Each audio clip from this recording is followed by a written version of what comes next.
So we did 4 things to actually fix this.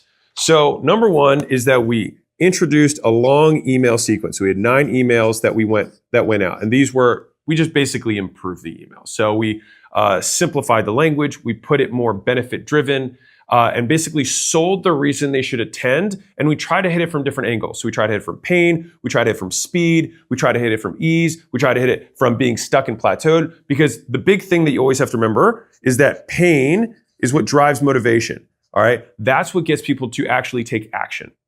The second thing we did is we added an SMS, because if people aren't showing up, then you want to communicate in more places in more ways. And so some people, like me specifically, I'm way more text responsive than I am email responsive. I rarely check my email, but I do check my texts. The next thing that we did on top of that was within the emails, we actually did some sort of behavior response. All right, so you're like, what the hell does that mean? And so behavior response means that if someone engages in any piece of content, they click, they open it, we then sent them behind the scenes content. So think about this as exclusive or secret stuff that made it show that we saw what they were doing, which is also something every business wants. It's like, oh man, this is pretty cool. I didn't know they could do something like this. Just showing kind of some more sophistication in marketing.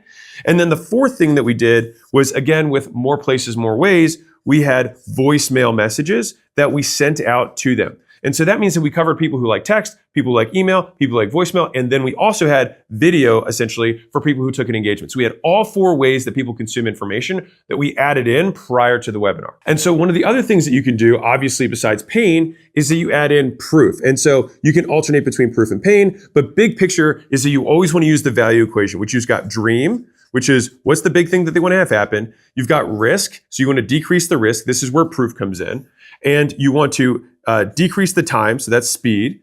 And you want to decrease the hard, right? Which is you want to make it easy. And so we want to show how easy it is, how fast it is, how risk-free it is with proof. And we want to make sure that we're very accurately describing what they want to have happen. Yeah, and if you especially have people who have, your avatar doesn't respond to email, because sometimes there are industries, if you're in finance, a lot of people respond to emails. If you're in painters, and maybe blue collar workers, you might have fewer responses to email. So that's okay.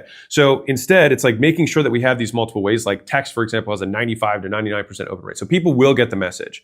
And so obviously you don't want to abuse it, but having just a few strategically placed texts can massively increase the show up rate to things. And I would bet that if I had to put between all of these things, this would be the biggest one that had the increase in show up rates. And so because we had CTAs inside the email to get them to engage, we also long-term keep the health of our email account, because it shows that we're not just spamming people. Instead, people are getting our emails, they're opening them, they're reading them, they're taking an action. All of those increase the overall health of your email server and your deliverability. And so that way you can continue to get your emails delivered. Rather than getting into the promo tabs, is getting a little bit tactical, but you get into a second tab with an email, which is like, oh, no one ever checks the spam folder, essentially. The big reason that we have to do all this stuff is because no one remembers what they signed up for this morning, let alone 5 days ago.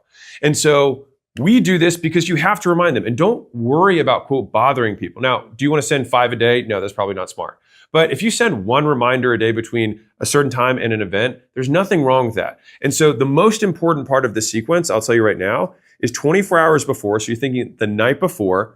You have the morning of, which is AM, and then 1 hour prior. These are the 3 most important reminders that you want to send out. These are the ones that you definitely want to have as SMS. So you might be wondering, well, how much did we increase the show up rate percentage? Well, we went from 18% to 24%, which means that this increase was a 33% increase right off the bat. And so one of the things I think is one of the most underutilized ways to make a business more money, like a lot of people obsess about close rates, and we're going to talk about what we did with sales, but you can get a 33% increase in show up rates and have the same result as having a 33% increase in close rates. But getting 33% more people to show up is usually way easier, and you're able to automate a lot of that to a great degree. So it's one-time work that have permanent increases in revenue and profit, rather than having to consistently drill a team on how to close, which you absolutely should do. It just takes more work.